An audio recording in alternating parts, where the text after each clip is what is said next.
trimming suit.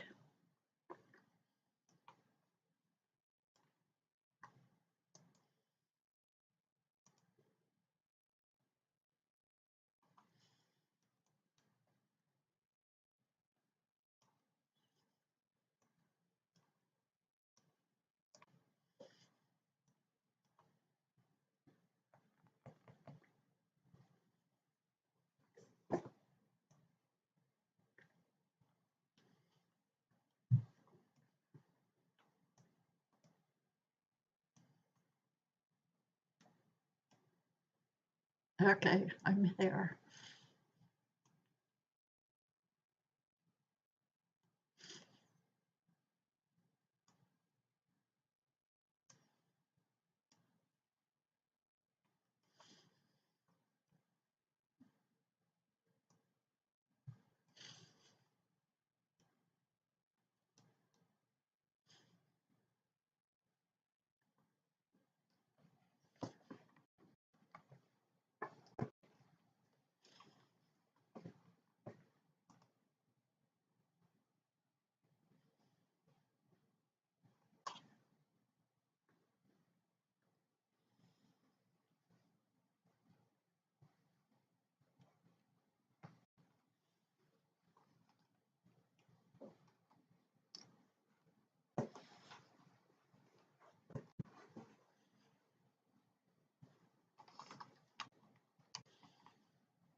Hi,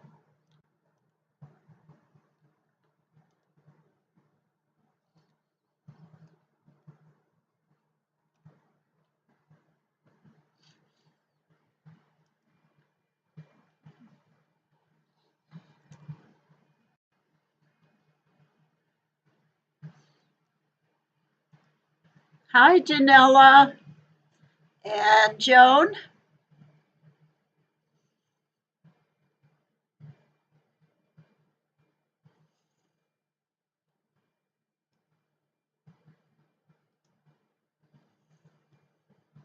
Can you guys hear me? I'm still chewing something right now, so that's why I had the down shot.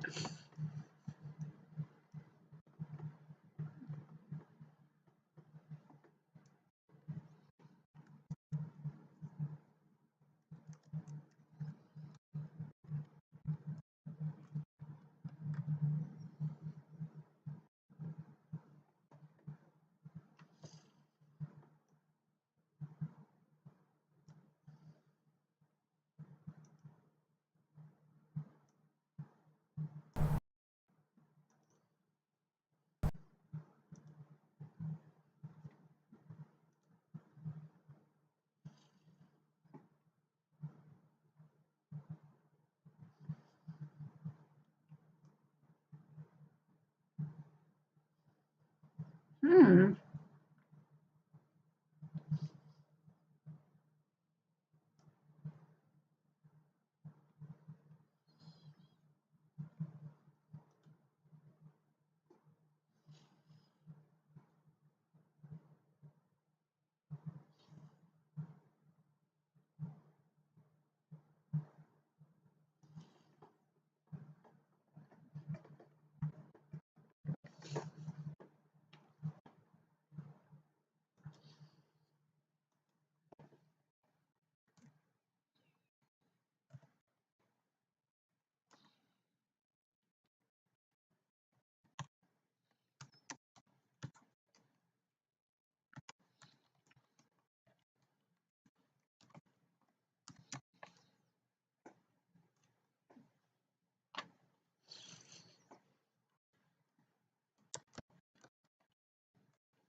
This is this is so weird today.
520.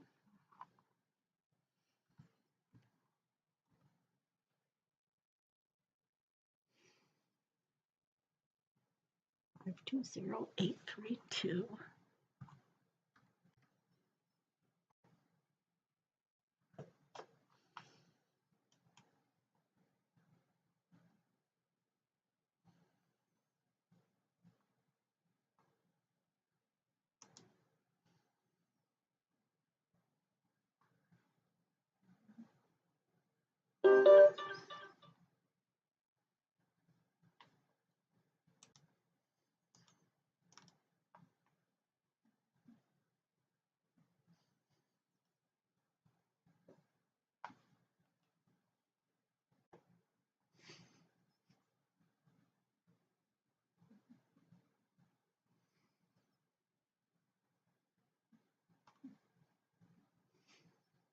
268.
'Oh, Pasha, you can just now?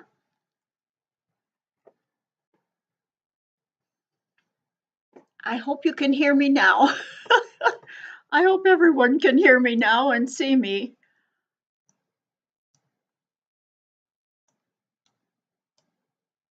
Can you see me? Everyone else still? Wonderful. Oh my gosh, I don't know what all is going on, but this is crazy. All right. Let me show you something. Let me show you what you were supposed to have seen this morning or in the early class, just so you know what I was talking about. Okay.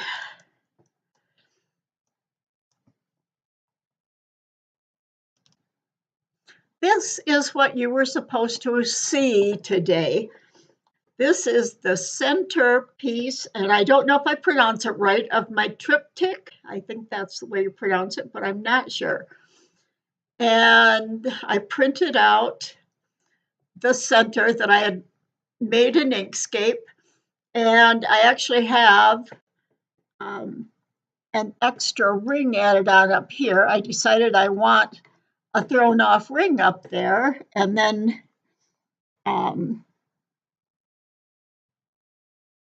no, actually, that's not a thrown off ring. That's where I'm coming out with a split ring to go up and start my chains around.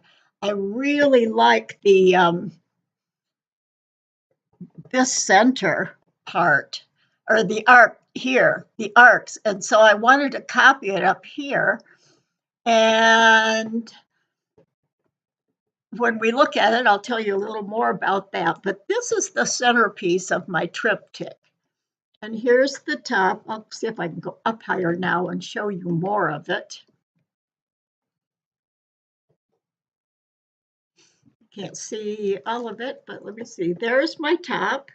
And this is where I put the joins, top center. This is the bottom. Techniques must be, these are the blipless join you have to have, and the split ring. And it says in each quadrant, but we're working in 6 wedges, so for this. Now, let me turn it over. Here's my first page. And you can see I put up here what chains can be, the choices. And across there, then I put in the one that says 7 picots separated by, oh, it says it's a lock chain as a choice. And then here's all the rest of them. And then I missed putting this one up at the top, this one that says 5 picots, 7 stitches, staggered height picots. And then I put down picot choices. So this is my first page. Here's my first page, my center page, and my third page, which I put rings, about the rings, and then the ring cards, and then those 3 that were a little different. They were in the picot section, but because they're talk about rings, this center one says onion ring, outer edge, I put them in with the ring on the ring page. This is the outside that I cut out that you'll see when we hop into Inkscape. So I put my center, and then I did even on the back, I put down the resources. So I have a nice little folder here. So what I'll start doing is making like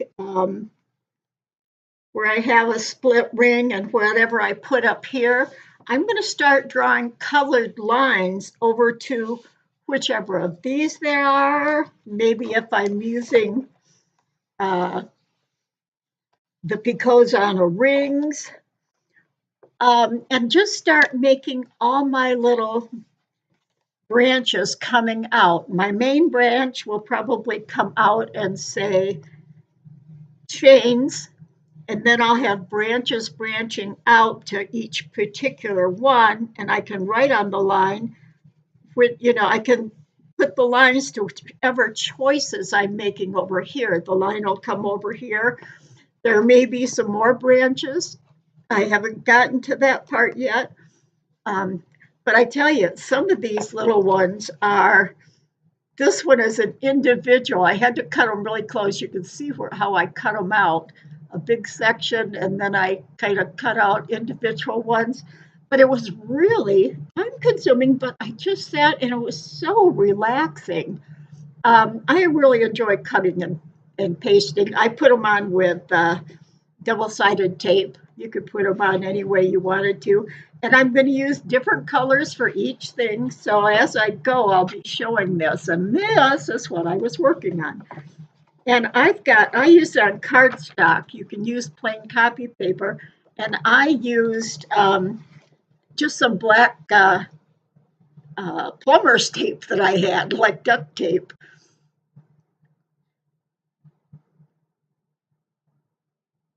Oh, yes. Oh, Joan, that's a great idea to be able to put it in the Microsoft Words graphic box, um, in a graphic box.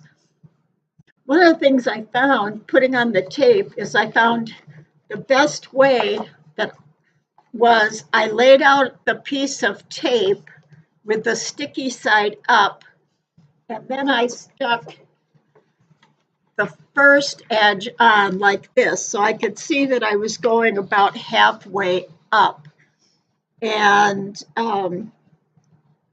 it's easiest if you start on one corner and lift up the rest, because otherwise it'll get stuck where you don't want it. And then kind of just go along and get it even.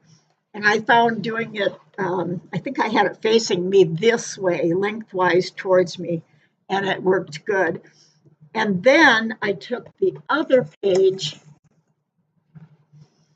and once I had the duct tape on a page, then I took the other one. So here's my duct tape would be on the back,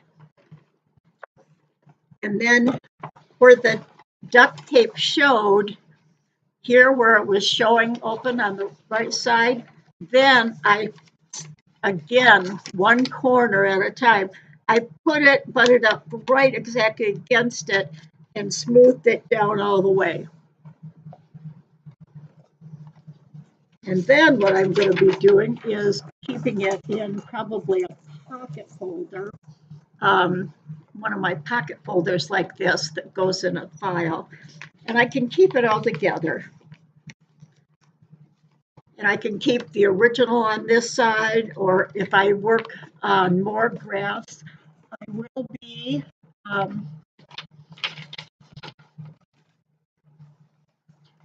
when Janelle, I think it was, mentioned or showed, were you the one that did the graph in blue? I did then make a graph in a light blue color and printed it out. I hadn't realized that I'm not used to using those new sub parts under well, let me show you. So anyway, I'm going to be putting that up for everybody to get to. And some of the other grids too, all together in a package. So let me go now to Inkscape.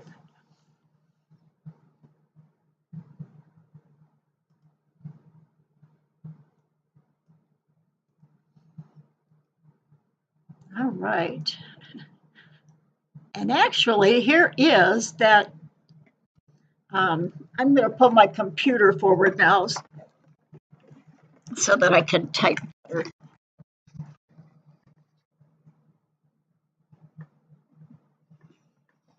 Here is the graph. And I guess what I had trouble with is, I'm going to open up the layers palette. I hadn't realized, now that there's all these and different layers, that I really had to make sure that I was on the right layer. And then I was able to select my grid and go in and change to this blue color that I found. I'm actually looking at the ACE HSV. That's hue, saturation, and value color wheel scale.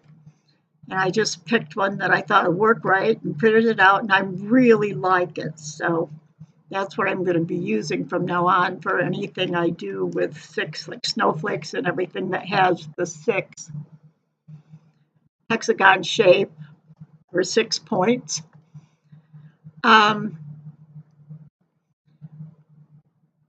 Let me think a second here. Many times you can rename the layers so it makes sense to you. Yes, you can. And I don't think I have any of, oh, you know what? That's because I've opened it up a second time, maybe. Oh, I know. Let me go and get my other file open now. That's what I want to do. Open the round robin doily. Okay, here we go.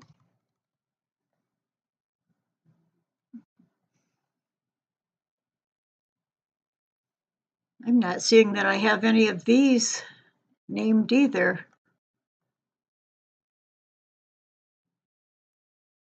I guess because I was working so fast, I didn't do that. I'm going to get this out of the way here. So I have to show you how the steps I was doing. Whoa, I just touched instead of using my mouse, I just touched um, what do you call my, my touchpad in the center of my laptop, which I don't want to do. So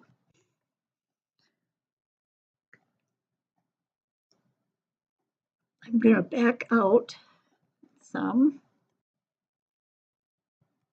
Whoops, wrong way. And show you what I've been doing. Because I started out with just this center, and then I took what I had done from my other file and pasted it in here. So I've got the whole thing in here. And these are my steps. I'm going to zoom in here.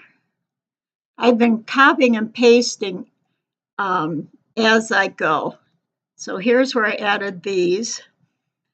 And this is what I put down that I like the look of the center, but the second round chains need to be wider. So here you can see I had them small because I was doing the paths. And then I made them wider from there and made them this kind of a size. And then I decided this second row needed something in it. And so up above, so what I did is I put in a ring on all except for this top one. This will be a split ring. And as I go around, then I'll be making these rest of them floating rings until I get back. But I put this one so I can come out of this row and actually have a nice thing. But notice here, I'm not touching right there. They're not together like they are on the pattern. So then I wind them even more. So now you can see they're both coming out of here. And I wanted to, rather than doing coming out of, no, I'm coming out of here. I'm sorry. Coming out of here, I decided wasn't possible. So I'm doing the split ring and I'll go around and I'll come back and end right here. And then I'm probably going to put a different row. I know you guys saw this before, and that's this that I did before is what made me think to add another ring on top of this. It's really funny though, because then I did this about 4 or 5 days ago, I think. And then I saw when I was looking through the Facebook page that Jeremy also has a floating ring, but his is a lot smaller.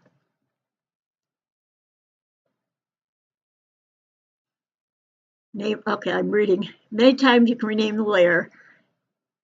You like renaming them, and in the sublayer, name one ring and the other chain.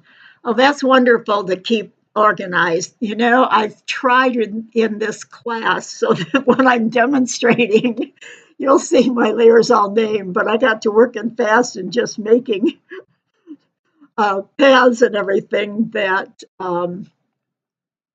I didn't have them all named. I got busy doing all this and the copies of my steps and what I found out. I think I wrote something else up over here too. What did I write? And I'm starting to keep notes now so that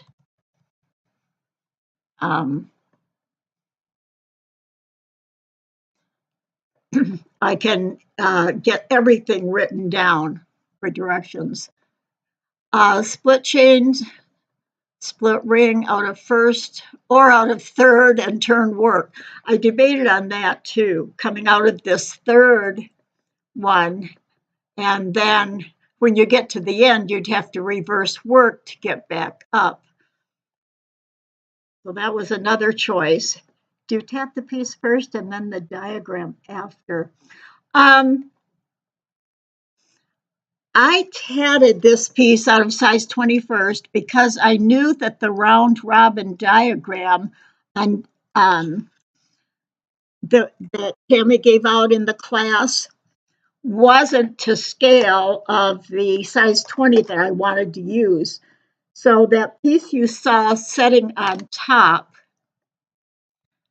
and I don't think it's in this particular one, but I know what, let me go over here a minute.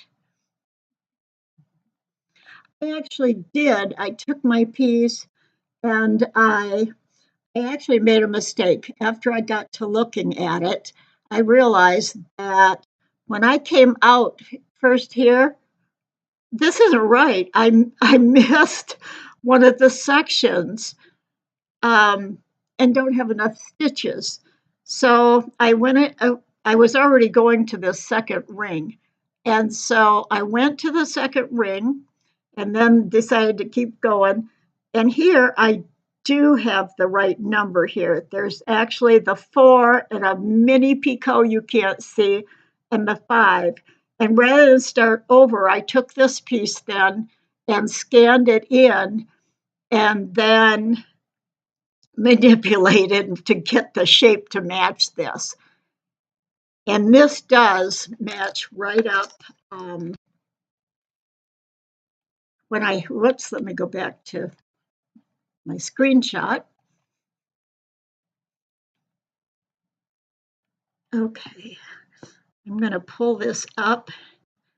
And I'm using now the shortcut keys. If I want to view it, zoom in 1-to-1, notice it's just the number 1 up above. So, and that's what I like to work to is the 1-to-1. And then if I need to go in closer, I will use that. Just zoom in and then go back to the 1-to-1. Oh, I notice now I have this. I don't recall seeing this before. Anyway, what was I about? I lost my train of thought right in the middle. Oh, okay. So then I've got it zoomed in 1-to-1, and this does fit right on here because I wanted to be working on my diagram. I wanted to make sure I was working. So as I go on, I'm now designing on the screen once I had the center made for here. Now I've been designing just on the screen. And then I will, when I get probably one more row done, then I'll start a new one and tat it correctly and try out my new shape. And I think I have, let me see, I may have to go to my other sheet now. Or I should say file instead of sheet. This is something I use to help me. You can probably see that it is the actual shape of the rings in the center, and I was using it to help get me set up and get the right measurement. You'll also notice that one thing I could see is that when I was diagramming, because I didn't do the next round or the next group on my sample, I didn't realize that the picots seemed to be awfully close together. And the way it's set up here, these are two picots that look to me like they're going to overlap. I don't know if other people are having that same issue. So what I decided on this round, I've added this little red triangle. What I'm going to do, instead of having these two picots here just be separate, when I come down to join, this is telling me that, just for my own reference, that what I'm going to do is pull both picots up, join to both picots at the same time. That's how I'm going to make that join there. Does that make sense? And I'm going to go to the other file now. Let me know if that's making sense.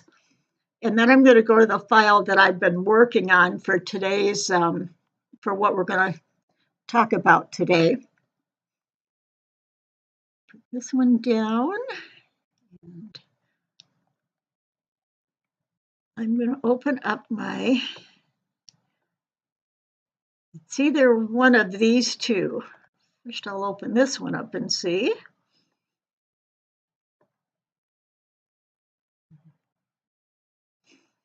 Yep.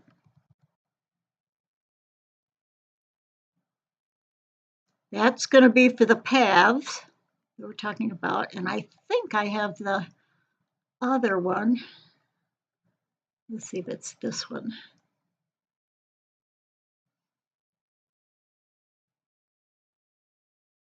Oh, there it is. This is the one that actually has my, see, I've got my image on the bottom layer.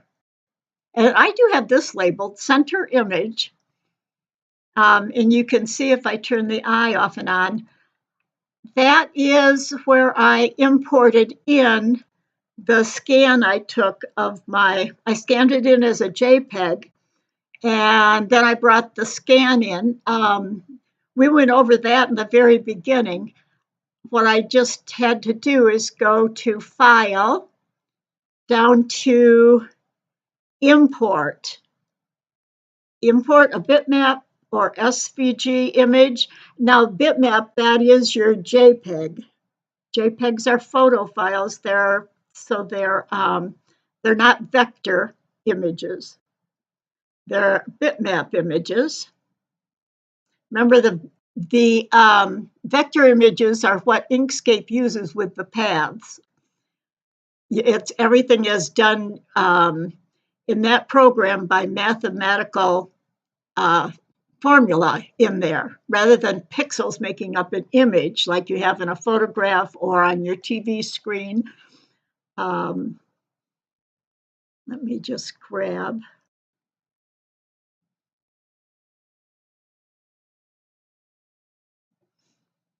an image. Say I was going to use this image. I would just say, I've picked it open, and you get the little dialog box. I left everything the same. It says embed and from a file. And all I'd ever do is just, when I'm pulling an image, is just say, okay. And there's my image. Obviously, it's a much bigger image than.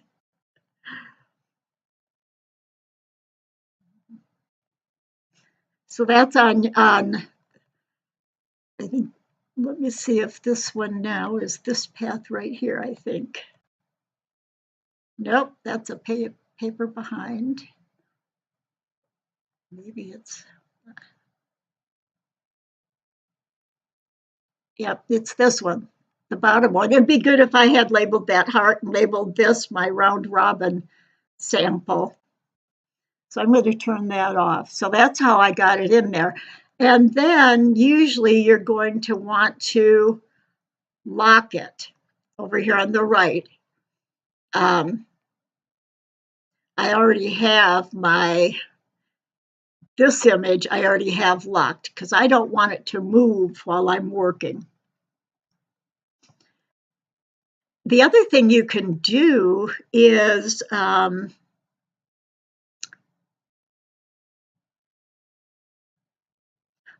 I know where it is. If it's too bright for you, your image,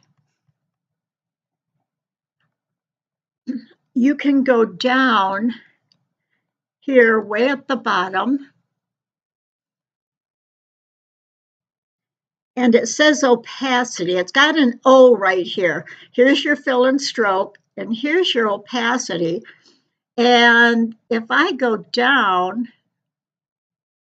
notice what's happening. It's fading out so that you can work and see how now you can really see my drawing lines.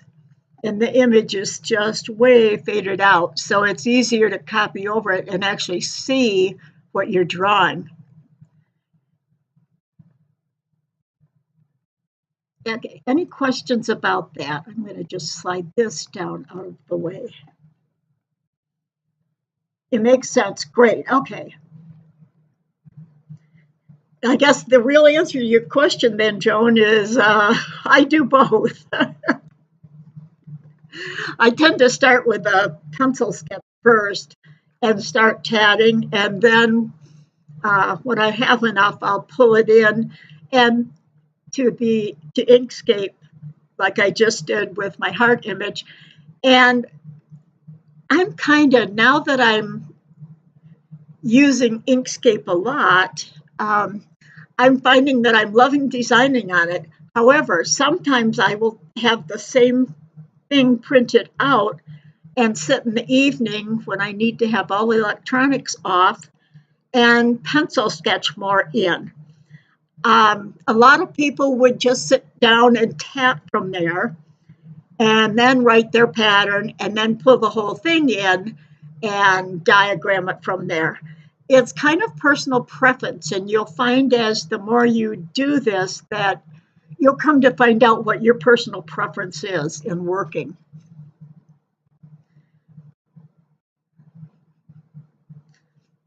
Back out of here.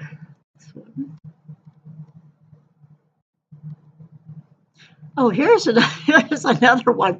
I actually did a file save and saved a second copy.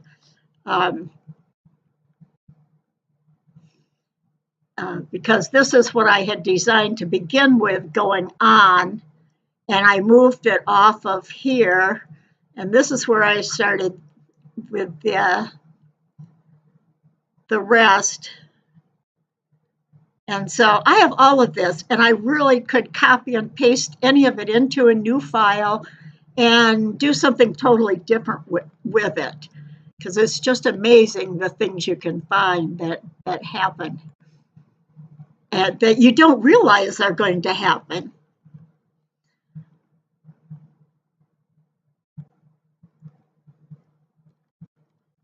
I gotta find my sample piece here.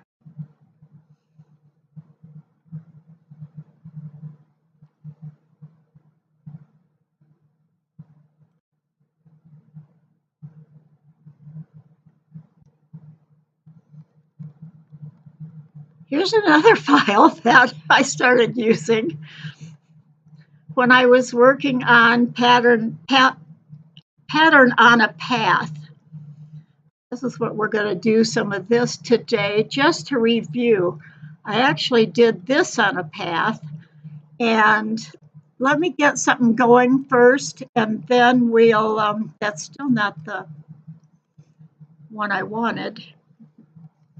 Let me find the one that has what I want. Sorry about that. I got a little disorganized with everything that went on this afternoon. Okay, I don't need that anymore.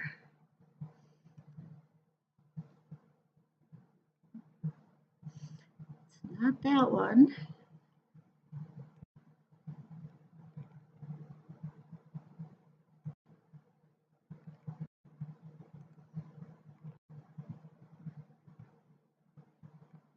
Oh, that's why I'm not going. I think I needed to save that when I closed it.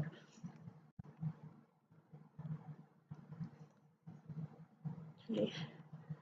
This is where I was working with, I was trying different things with pattern on a path, and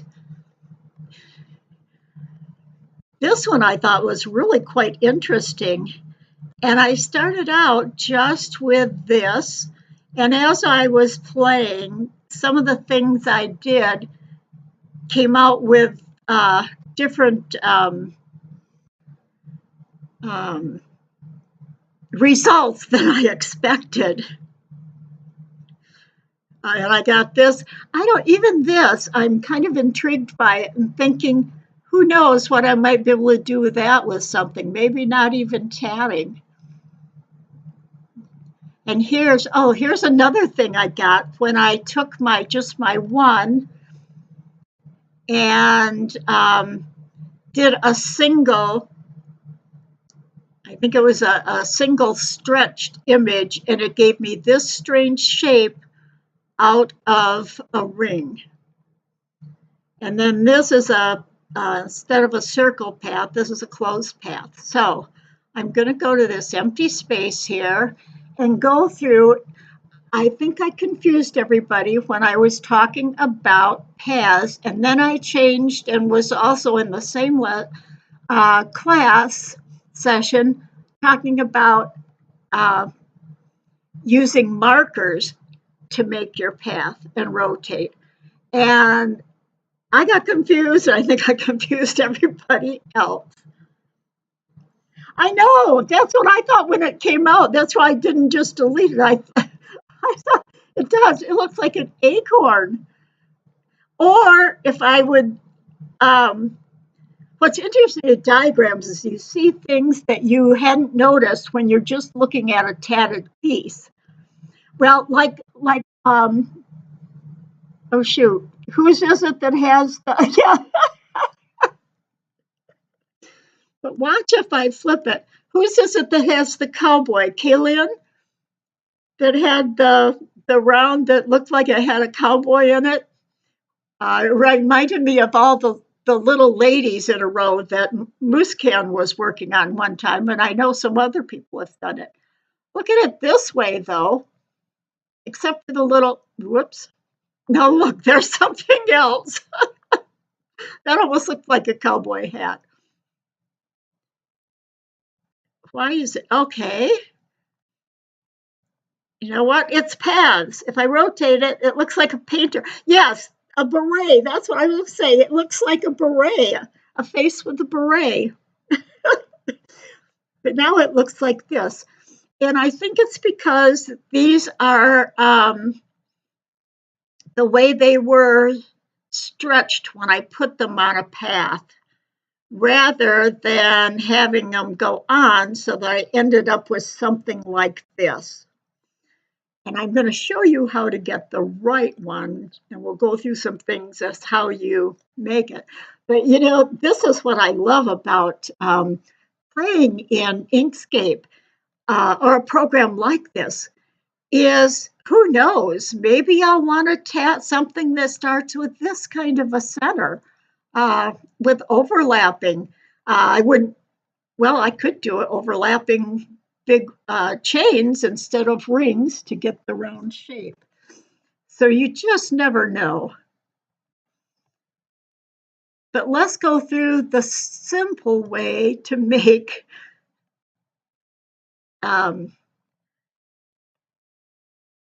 rings on a path.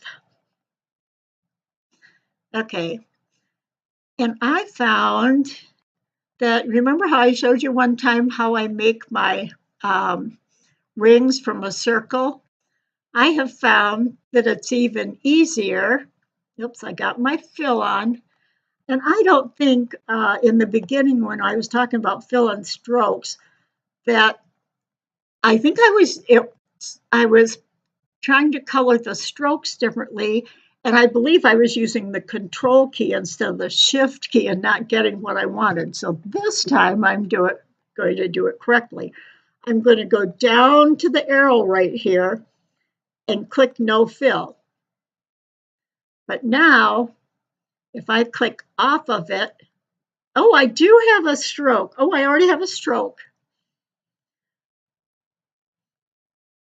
Oh, I'm just crazy when I'm doing this. All right, I could go down to the lower left and either hold my shift key down and go to a different color. for the stroke. You just make sure you're on the stroke. I'm clicking right on there. And then I selected something out of here. That also has popped up my fill and stroke panel. And you can see here, I used the same HSV so I could play with the color circle here. I'm not worried about the printing of it to get an actual color printing on it. So I am going to, though, for you to see, I'm going to change it back to black. Notice down here, RGBA. This is like a hexadecimal number, 08008CA. If I go to, let's see, I'm going to go to RGB. Oh, that is the hex number. It's called the hex number for web design uses hex numbers. They are the red, green, and blue that are used for anything digital coloring. Printing, remember, is CMYK. That's the way your inks come, printing inks. Anything you see on your TV screen, on this computer screen, on your phone screen, they're all RGB based, and that is a color model.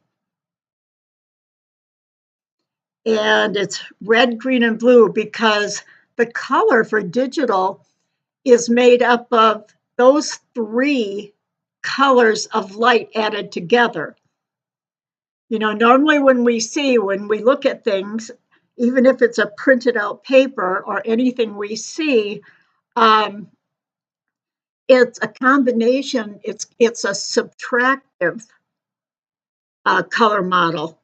The rays, remember that comes from the sun, the rainbow colors, they come down and they bounce off and reflect back, subtract all the colors that aren't in that object that they're hitting, whether it's a tree or a piece of paper, that printed paper, or anything like that.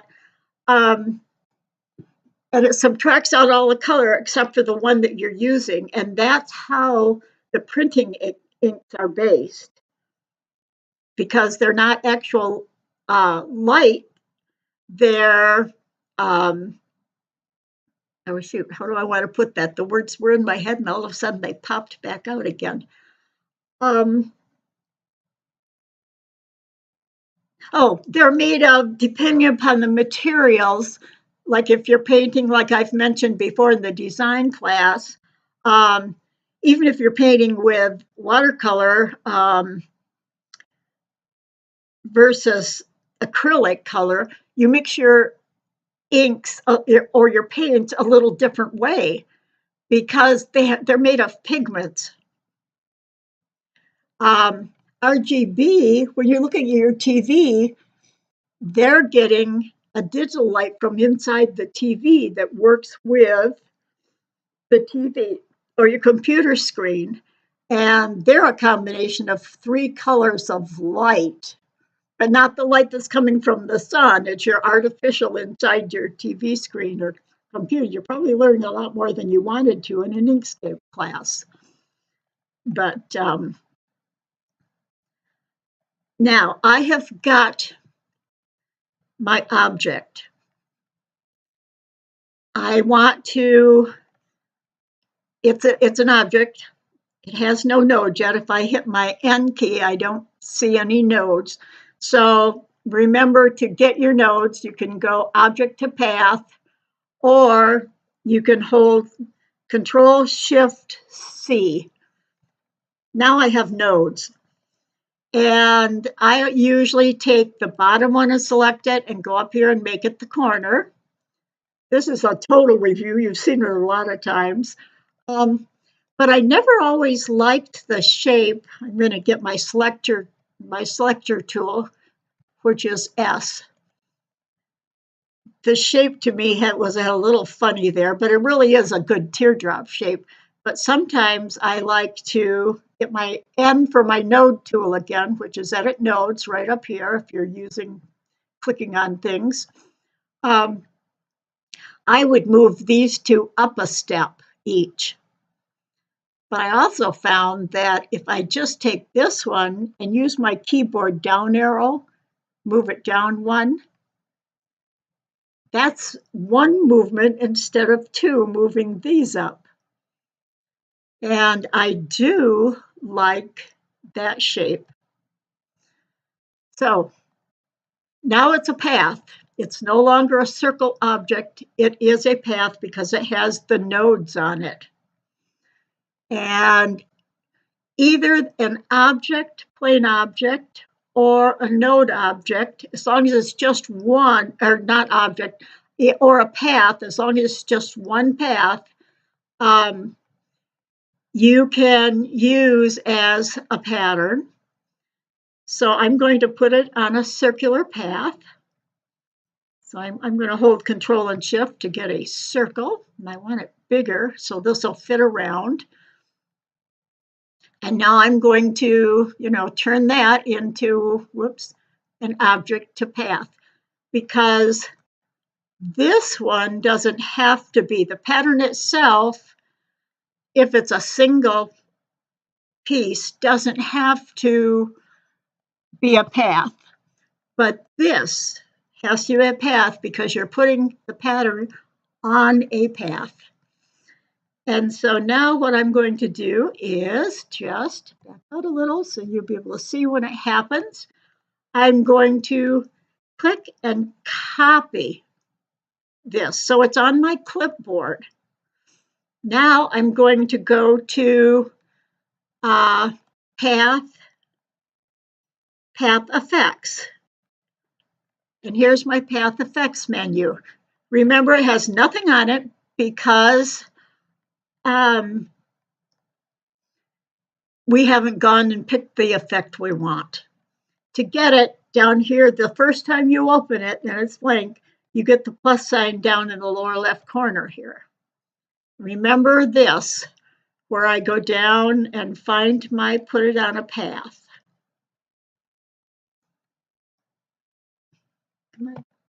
Where's my path? Oh, I know, it moved because I've got my window open so wide. I usually have had my window smaller and found this down on the left side. Okay, I click on that. Now, single stretched. That's what I did and got the acorn, because it stretches this one item to fit totally around this path. And obviously, one item, one teardrop can't fit around it, so it distorted it to make it into that acorn. And we'll do the stretched in a minute. Well, let me do the single stretched first. No, let me do repeated stretched. I want repeated stretched. And what it's going to do is repeat the object, but it's going to stretch the ones so that they do fit, which means it might either make this larger or smaller. And I've got it copied now. And we're going to look at the spacing, which we haven't before. So this far right one is you want to link the path to the item on your clipboard. Oops, did I not have it? I had to have had it selected. Okay, let me copy this. Make sure it's there. Let me select this. Let me go and pick pattern along path.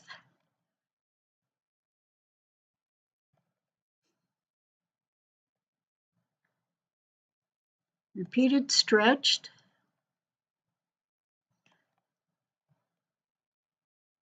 There we go. I don't know what I did last time that it didn't happen. Notice now how much wider these are. And even the bottom seems to be a little bit different shaped. That's because it took what we used for the pattern and stretched it to fit around and meet the beginning That would be a time saver. You're making copies of your own, manually arranging them around and rotating them. Yes, yes. We have done before the rotate them around by using the stamp tool, which I don't know if you've ever used the stamp tool, but this really is a better way. Now, you can, however, go in. If I change this right here, look what it's doing. This is as if it's a clone now. Everything you do to the original is, see, there's where you start getting an acorn shape, I guess, without the beret. But look at all the things you can come up with just this one thing. Look at that. This is just amazing. I'm going to use my Control Z to back out. Or remember, we could always, I happen to have my history up here. Remember, we could go back in our history back to, here's where I created, applied the effect, and then I moved it. I guess these little changes it didn't do, but I could go back to here probably. Do I have my hand on my thing again? Uh-oh. I think Inkscape's going to close. I did too many things and Inkscape is unhappy with me. See, it says up here not responding. So, which one am I on? The 223. Okay. I'm going to have to close this myself. Close program and open it again. Because I don't have a huge graphics computer, my program doesn't want to work all the time right.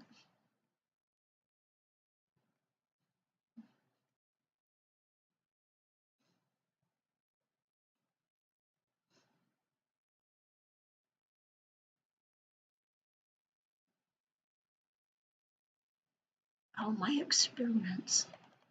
I'm not sure if that's the one or not. I'm not sure that's one it is. Okay, I got the right one up.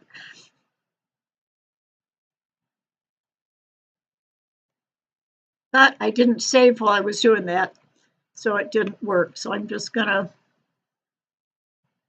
show you the next one. Or was I working over there? No.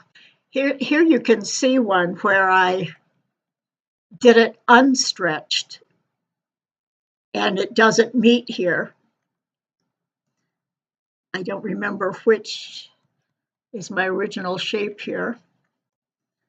So I'm just going to quickly, I wonder if I got any extras up here. Well, I don't know. Make this over again.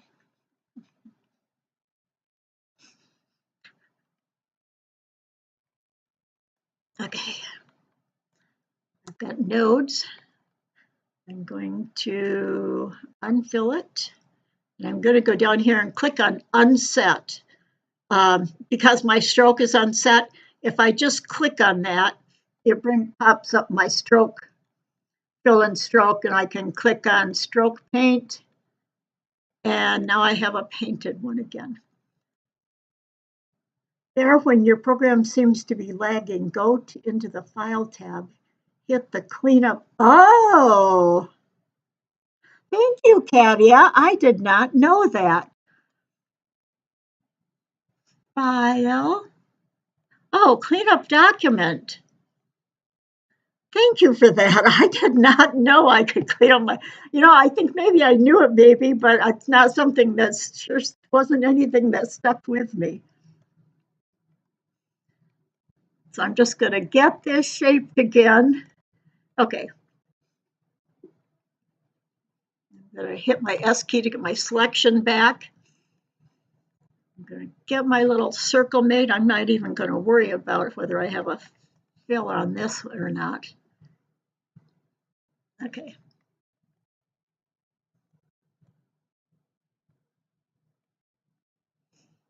Ah.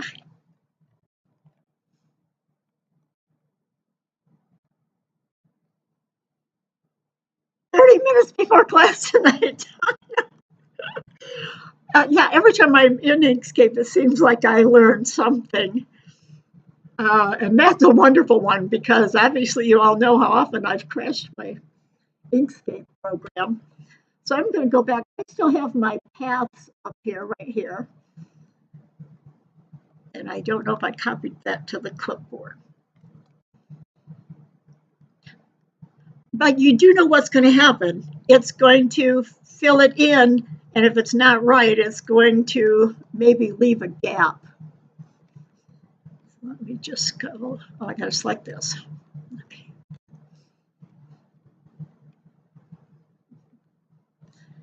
This is what I'm used to, having to go down here to find my pattern along path.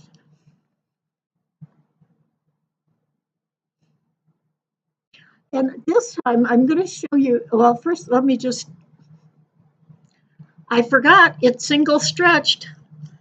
I got a neck pillow now. So I'm going to go back. I'm going to choose repeated, not repeated stretched, which is what we did last time, and it made it fit around. And single stretched gives me the acorny or funny shape. So I'm just going to do plain old repeated and click on there. Now notice there wasn't enough room to add one more, so it ended up just not closing it.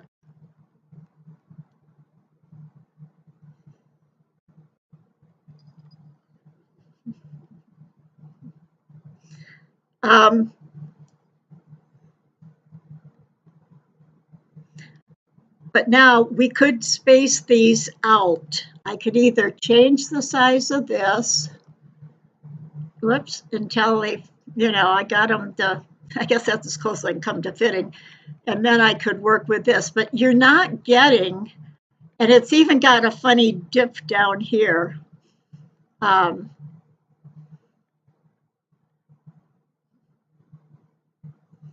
Now, why yesterday when I was doing it, did I come out with this? That they fit just nicely. But let's look here a minute. I'm going to go back to this, the original thing it did. What I could, if I want them close together, I think I would have to do, maybe I needed to do single. Nope, let's try that. Let me back out again. Okay. Let me pick single. Oh, I think that's just going to give me what? Nothing. I think I must have just had it the right size that it worked all the way around. We could add another one in. Let me try the,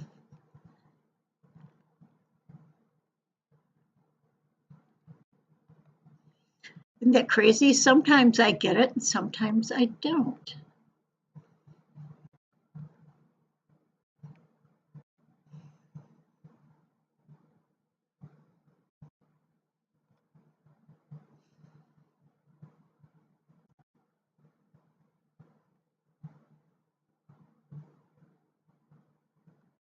Because I know I used repeated. It might be that I used one that I knew would fit the shape around there. So I'm going to go back. I'm going to do over. Let me see if I can.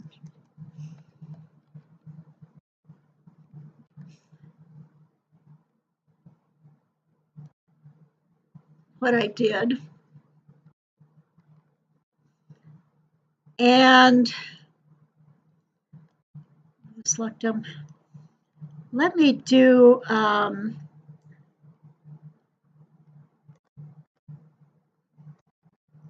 spacing. Here's spacing. I just kept clicking it up until it put them around. Now still there are some little spaces between them, and that I think I can just tweak with a teeny little adjustment to the, it's going to be hard to do. Was it repeat? Well, repeated and stretch did fit them in, and that's probably what I did to make them fit in right, even though it changed the shape a little. I think that is what I did, yeah. The other thing you can do is, I'm going to take this, I'm going to leave this same shape on the clipboard, and I'm going to make myself just a pen path.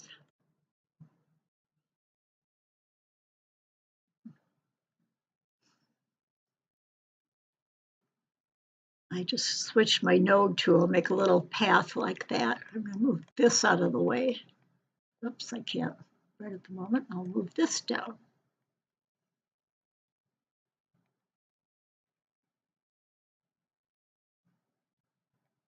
Move this down. So, but this is still on the clipboard.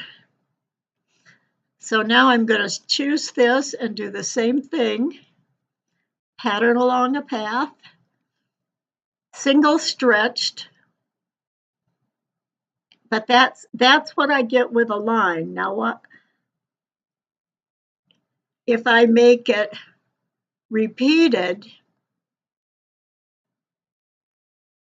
Now it's put them along the line. The only thing about this for tatting is by the time you get down here, it's wonking out the shape. So that's where I started working with the place them on markers so that they wouldn't do that. And I'm not going to do that tonight because it gets confusing with the paths. The other thing you can do is, I have tried just doing this. I'm going to do Alt-D to make a clone of it.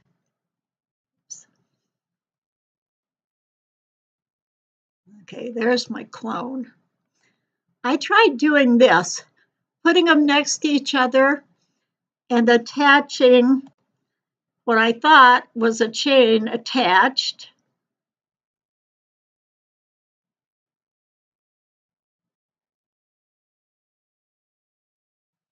Like this. And then I thought, well, what if I wanted a, oops, I'm going to move this over a little bit and widen this a little bit. What if I knew I was going to want a picot in the middle? Pen tool. A picot in the middle. And I thought, okay, what if even if I group it, I know it's not going to work on my circular path. I'm going to have to maybe move some things out of the way here.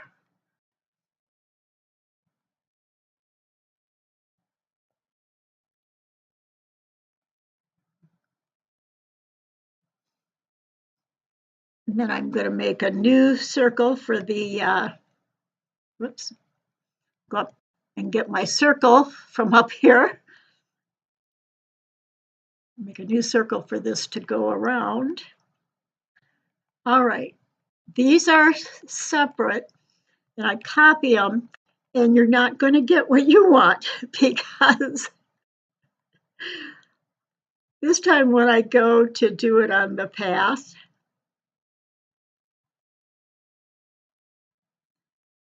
I'm not going to even stretch it. I'm just going to do repeated. Look what I got. I only got the very first one. I didn't get the rest. Okay. And I've even tried grouping it, Control G for group, and then copy it, and then go in and put it on the path. And I still just got it plain. And what I found was that I had to make sure all of these were paths. And remember only this one, and I think this should be one. Let me see if it's got the nodes. But this one doesn't have nodes on it because it's a clone. And because, like this one, like the chain and all, it's not, oops, I gotta ungroup it. Okay, this is something working with. This is another thing I wanted to show you tonight. Okay, because these are, when I hit, okay, now they're not hooked together. I can delete that now. Instead of making a clone, I'm just going to make a copy and I'm going to paste it and I'm going to put it up here. And we're still going to get, I believe, the same thing, whether I group it or not. When I go to put it on the path, oh, I need to copy it all. Even if it's on a grouped, this is not going to, I'm just going to do, I'll do repeated stretched. Let's see what I get. Again, not. So what I found is if I made them, all of them, into a path, I think I can do it all at once here. Path, object to path. Now let's see if I turned them all into, the chain already was a path because it was done with the pen Bezier tool. I call it the pen tool because that's what it is called in Illustrator. So I've got them, all our paths now, even this one. And now I'm going to, with my selector, select all of them. I'm going to go up to path. And if I go down to right here, it says combine. I can combine several paths into one. Now it's not going to look different, but they should all be together now. And let's see if this will work like it did before for me. Oops, I forgot to undo this, which means I have to make another circle.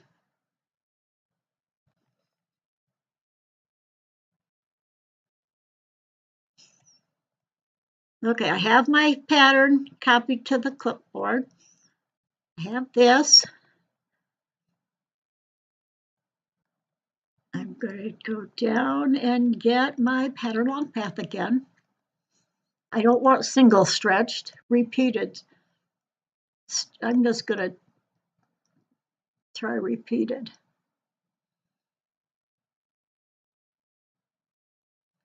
Now, if you have elements that you want to be the pattern, you have to make them, select them, make them all into a path, and then copy them and put them to your clipboard. It might have been repeated. Okay, repeated and stretched would have made it fit without this gap. So I'll go back and do that and do repeated, stretched. Now it took the same thing, and notice it's not the same shape now. It's made them wider, but it does have the chains. But notice the chains. Do you notice what's different? Where there's a problem in this? Can you see what's happened? And if so,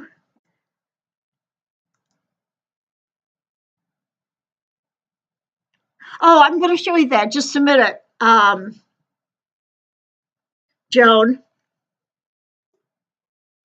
and how you can like see how it changes the whole thing. Oh, it's not. Must be when there's more than one thing hooked together, it's not changing yet.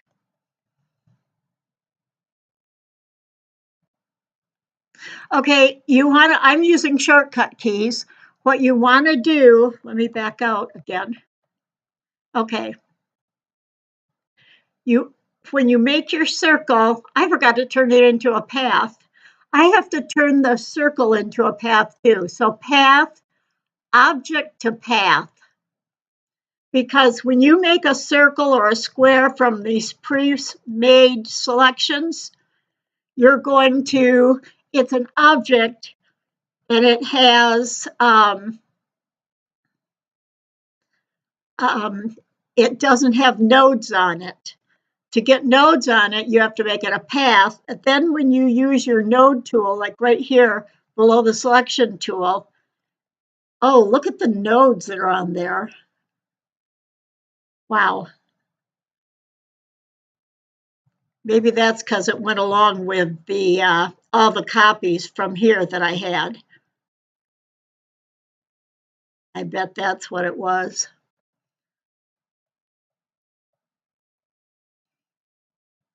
Okay, let me get.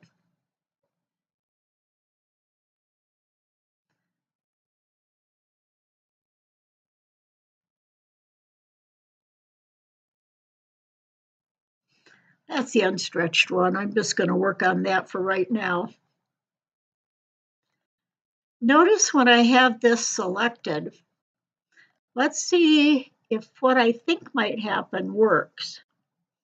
If I go to my node tool right here, or just hit my N on the keyboard to edit the paths, I have individual, I'm going to zoom way in, the individual nodes. Now, if I want to change this chain by itself without changing anything else, if I click with my node tool on it, its nodes you can see are highlighted, and I just have this segment. If I don't do any other clicking or anything, I can now, I'm going to use S on the keyboard to get my selection tool, and it's selecting everything. That's not the way I expected it to react.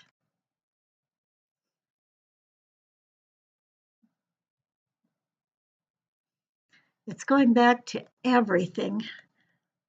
Let me see.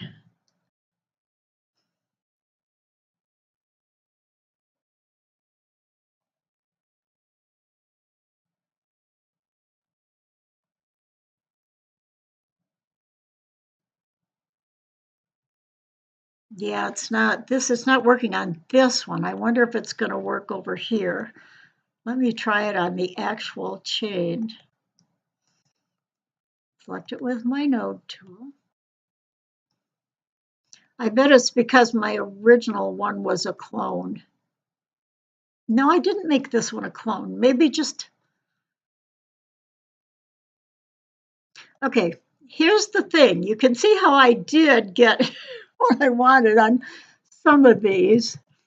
And I think it, like this one right up here, let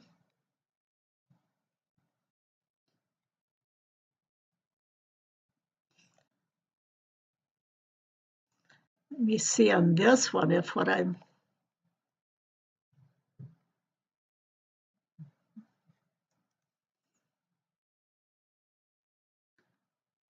no.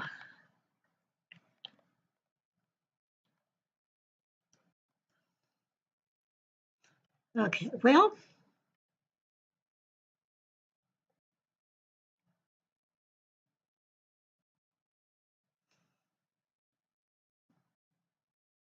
maybe when I was breaking them down,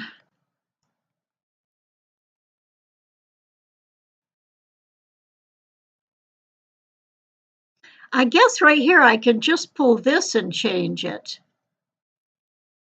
I thought I could do something a little different.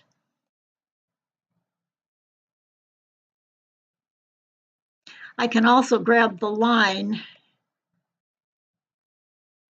Now, the interesting is here is I've got an extra node here. So when I'm using these handles, I'm not getting even because I have this, and they're not hooked together. I don't know why that is either. I'm going to get rid of this node. I'm going to click on it, the center one, and right up here, this is the delete node. Now, if I have these handles the same way, I should get it symmetrical. The other thing I can do is select them both and go up here to the smooth, and up here, this very right one with the red dot in the center of the downward arc, that's make everything symmetrical. This has lined up all my nodes, so everything is even all around. And even at this point, if I select just the circle, let me see if I select this bottom one. If I can, by selecting this one with my node tool, I was able to select the bottom node and change the shape. But notice it's only changing the left one because the right one, I didn't change it yet.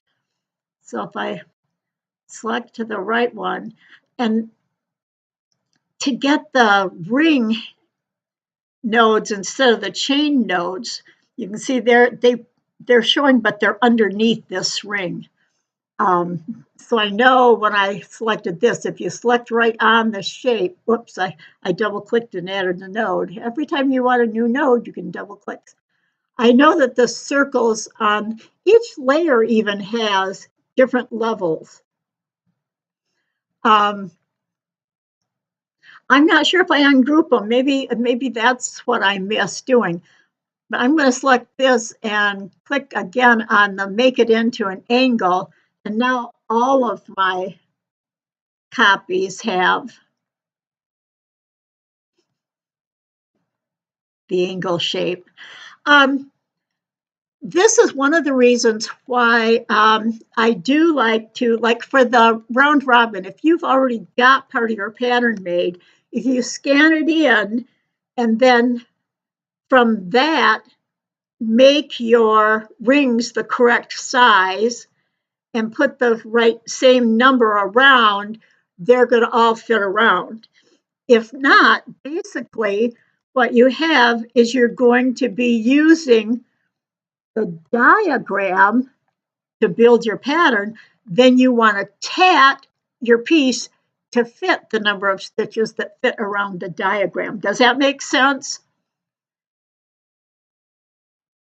Like for this one, I would need to fit my pieces around it.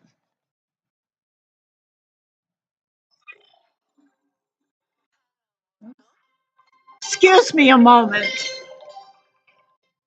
I'll call you back. I'm doing class. Jeff, I'll call you back. I'm doing class. Yep. Bye bye.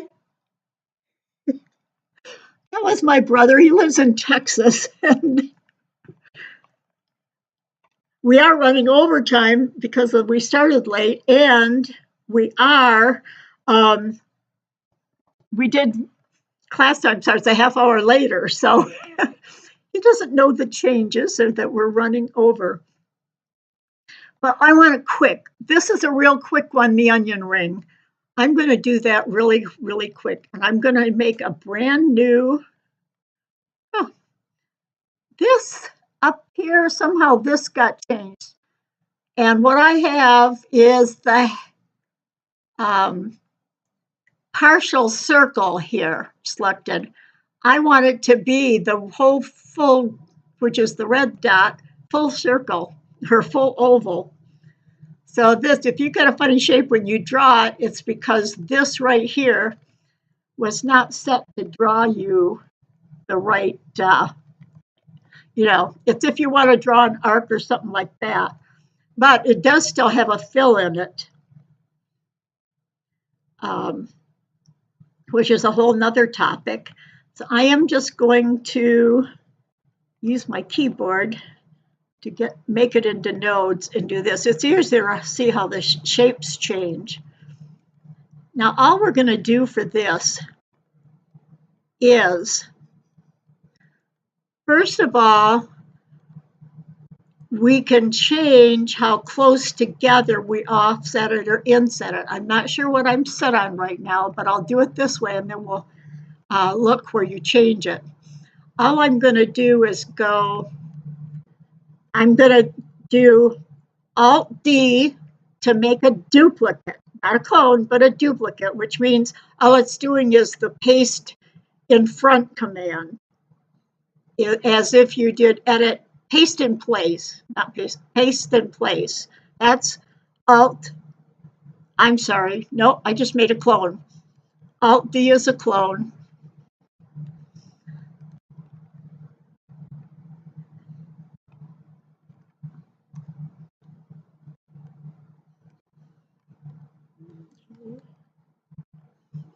Go back a little. Okay, I want to make a duplicate.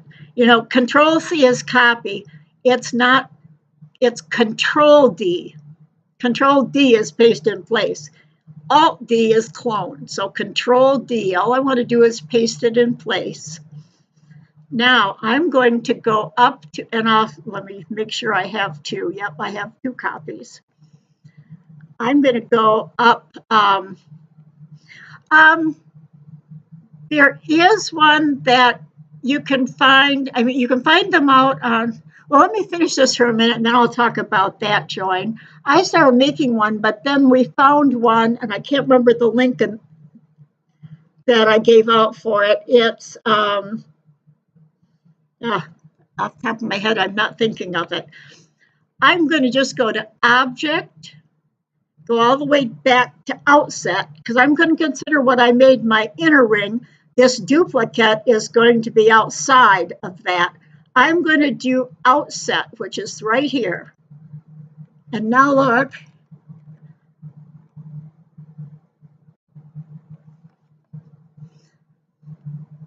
I could do it again. I think I need to copy this new one, or make a duplicate. Control D, go out and offset this one. Whoops, I didn't get to path, offset. Now they'll continually go out in the same increment. Now to get the increments, if that's too close together for your onion rings, and usually two onion rings are usually, they make the bottom the same. I have seen it done a different way, but they match the bottoms up to become your onion ring. We'll have to look at that another time, the difference in how people diagram the patterns. To change the offset amount, this is where you go into your preferences. I'm going to use my little arrow in the bottom right here underneath the center icon and go down and click on Preferences. Now here's the Preferences box. What I want is not the tools, but behaviors. And I want steps right here under behavior. See the steps right here. Now, this gives you steps right here. Notice this is where you change your rotation steps to. Say you want to rotate by 15 degrees, or I could change it to 30 or 60, which works nice when you're working with a hexagon shape or the 6 pie shapes, wedges. But right here, this one, mine is set by 2 pixels. You do have your choice of millimeters or inches or whatever. For this, I do normally I work in inches or pixels, depending on what I'm doing. But in a way, you can get better increments if you use millimeters. So if I move this up, like it's at 0.52, if I make that 0.6, I don't know how much difference that'll make. You know what? I'm going to go up to 0.8. One of the things to think about when you're not sure how much you need to change something, the one thing I learned in my classes was that change your settings by a bigger amount so you can see what difference it makes, and then regulate in between those if you need to. So because sometimes if you do too little, you don't even see the difference or don't see it enough. So I'm going to set it on 0.8 millimeters. And then I'm going to go now. I've still got the outside one selected. So I'm going to copy that outside one. I'm going to go to Path, Outset. Now see how much wider? It looks like it almost doubled it. And then from now on, if I don't change that, I just made another duplicate, it would continue to outset that amount. So that's how you regulate it. You could always make them bigger or smaller manually, and to get it to go from the center and get it to go, keep the shape, I'm going to hold Control and Shift down together. So you can control it manually too. But this is a fast way to make onion rings. I'll have to look that up, Joan. And I will email it to you. I have your email, I'm sure, somewhere. So I know you get the emails from me. So I'm not sure which list you're on. I think you're on my newest list because I send out 3 different emails, each to a different group of the lists. And I will check into that. Who said ungrouping too? I'm going to play with around more and get more things written down. So try things, see what you get, play around with it. All these pieces parts, you can take them, put them in, others. Or sometimes what I'll do is I'll take this one if I don't want to do any more on it, but I want to keep this. One of the things you can do is select it all, move it all off to the side so you have a blank page to work with and keep it all, or save it as a different version and do more things. I will, Janella. And I think I'm going to continue to work on as time goes by. I still got to get the website up first, which is going to be simple. I don't know why it's taking me so long. A long time I was working with trying to get my server, my domain name switched to point to a different host. So that's it for tonight. I hope you've learned something. I hope you have fun playing. And we'll see you next week. Bye-bye.